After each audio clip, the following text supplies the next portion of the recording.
Le positionnement d'un logiciel de calcul de structure dans un processus collaboratif BIM est essentiellement axé vers les échanges entre l'ingénieur structure et le dessinateur projeteur, l'objectif étant de faciliter au maximum le flux de travail entre l'ingénieur structure qui travaille sur le modèle d'analyse et le dessinateur projeteur qui travaille sur le modèle de structure. Lors de l'import d'un modèle de structure dans Sia Engineer, il est impératif de corriger ce modèle afin d'obtenir un modèle d'analyse qui sera pleinement exploitable pour le calcul.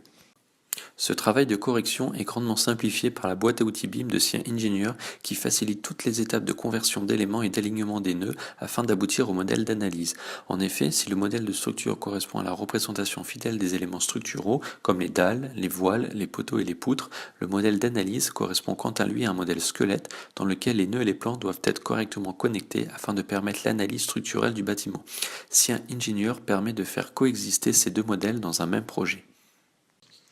Une fois que le modèle de structure a été importé puis correctement connecté et aligné en vue de l'analyse, l'ingénieur structure peut alors modifier la géométrie de certains éléments structuraux, comme par exemple les épaisseurs de plancher, en vue de leur dimensionnement. Ce dernier, garant de la solidité des ensembles, doit pouvoir très facilement modifier une dimension d'un élément porteur sans avoir à tout remodéliser.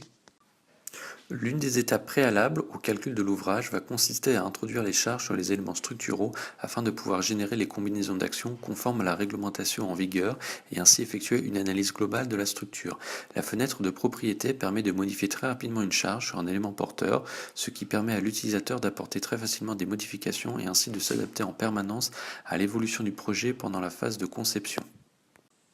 Parmi tous les résultats qu'il est possible d'obtenir, le logiciel fournit la représentation des déplacements et des déformations de la structure, sachant qu'au-delà des résultats généraux, le logiciel offre la possibilité d'obtenir ces données pour chaque élément, et ce pour chacune des charges, combinaisons ou enveloppes.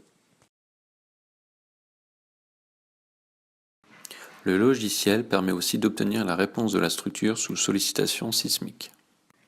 Une fois que l'ingénieur structure s'est assuré de la bonne cohérence d'ensemble de l'ouvrage, il peut poursuivre son étude par un dimensionnement très précis de chacun des éléments composant le bâtiment. Si nous prenons l'exemple d'une poutre en toiture-terrasse, nous pouvons obtenir son ferrage complet sur la base des sollicitations internes maximales. Au-delà du dimensionnement à proprement parler, le logiciel offre aussi la possibilité d'effectuer tous les contrôles réglementaires de manière très exhaustive afin de s'assurer à 100% que l'élément structurel est correctement dimensionné. La note de calcul, automatiquement générée et personnalisable, fournit l'ensemble des hypothèses et des résultats obtenus, que ce soit sous forme de données ou bien de représentations graphiques. Une fois que l'ouvrage est entièrement dimensionné sur l'ensemble des charges et des sollicitations, l'ingénieur structure peut finaliser son intervention dans un processus collaboratif BIM en exportant l'ouvrage en entier ou bien une partie de l'ouvrage, soit vers un logiciel de dessin afin d'aboutir au plan d'exécution de l'ouvrage, ou bien soit, comme le montre la vidéo, vers un logiciel de contrôle de maquette numérique.